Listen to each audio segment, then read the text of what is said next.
friends. Today is a bat-tastic day. It is Bat Appreciation Day. I'm Bridgette. I'm the founder and center director here at Second Chances Wildlife Center, and we have some pretty cool things to show you. These are our overflow bats from the bat room. We affectionately refer to these guys as our counter bats. These guys need a little bit of extra TLC.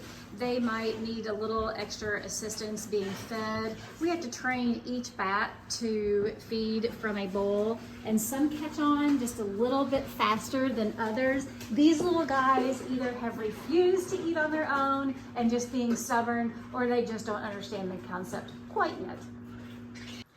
Here we are in our current bat room. We have over 20 bats in here that stay with us permanently. I believe there's 2 in here that will get released early next week, right around the horizon here. So these bats are broken down into bachelorette groups, bachelor groups. We have a couple individuals that don't quite share their food as nice with others as possible. This room has served us very well. We have been able to keep multiple species in here. We can adjust the temperature just a little bit. It definitely has worked for the time being, but as you can tell in here, our space is limited, very limited. We are out of space. That's why some of their bats have oozed over into the kitchen and currently are on our counter. So this room, once we move all the bats to their new home, will become a room dedicated for skunks. So not only does our new bat building, which we will show you in a few minutes, not only does that help serve a resource for so many other bats to reside, it gives us more space so we can rescue more animals that are native to Kentucky, specifically skunks. It's a room to the back of the building, and it's nice and quiet, so it will be perfect for them. This particular enclosure is a group of 4 bachelors, and they all have various places where they can hide. They have little sleeping bag pouches that they like sometimes. They like to snuggle in this material. Here's one right here. It's kind of dark to see. They can choose to snuggle together, and they can choose just to hang out by themselves like this one is doing over here. These are big brown bats. It's a fairly common bat here in Kentucky. I'll zip them back up. This is a silver-haired bat. This is a migratory tree-dwelling species that we have in Kentucky. They are one of the slowest bats in the world. This is one of the bats that will call our new bat building home. And as you can see, he also has a very, very cute butt.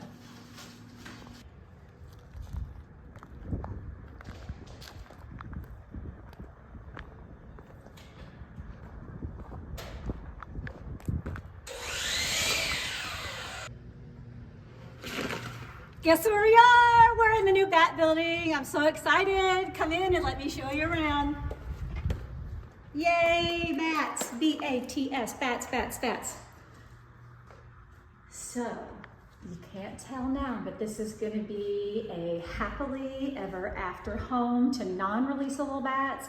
It will be an outstanding part of the rehabilitation process to get as many bats back out to wild as possible. So I'm going to kind of tell you, this building has been designed just for bats. So we have a couple rows of lighting. We can turn on one row and not have to bother the bats with their lighting situation. This corner here will be a bat feeding station with a special light under our sitting area so we can actually see to feed all the little bat pups. Just beyond that, we have, well, we need your help in order to have this, but the plan is to build a bat flight cage. We can put multiple species in there. It's great practice inside before they go outside to a pre-release enclosure. What's good about them being able to practice in here is we can observe them all day, all night if we wanted to. We can practice their ability to flight. to fly. We can practice putting food in there so they can find the food, all of these skills that they will need. So it's great for observation. On this side of the room, we will have, here are our counters. We will have lots of counter space, storage under it, which is also very, very exciting. And on top of it, and I will show you in just a minute, but I came up with a really cool idea for individual bat enclosures. These will be for bats that are healing, that need to be by themselves, not quite ready for the flight cage. They will just have individual little homes. So let me show you that material. This is actually a sample that the company sent me to figure out what material I would like for the larger flight enclosure. However, it is the absolute perfect size if we put all these together for individual bats. It's easy to disinfect. There's no way for them to get their tiny toes caught on here. So I would love 15 of these, which would fit perfectly on the counters that I bought. So a little bit of math, a little bit of ingenuity, but it's gonna work absolutely perfect. We are asking for your help to fund these 2 indoor projects. The flight cage, we have been quoted an estimate of around $8,000, and each of these individual healing enclosures would be $300. So that's $4,500 total. It's a big project, but it's a very, very important project. Here in Kentucky, we have several federally endangered species. Here at Second Chances, we have 2 of these guys that we call our permanent residents. Well, one is threatened and could be on the federally endangered species list pretty soon. So we have a tricolor bat named Pippi and an Indiana bat named Slugger. No animal rescue ever has enough closet space, so I am pretty pumped that we have extra closet space here, and we will have a sliding barn door here, and this is a nice size quarantine space.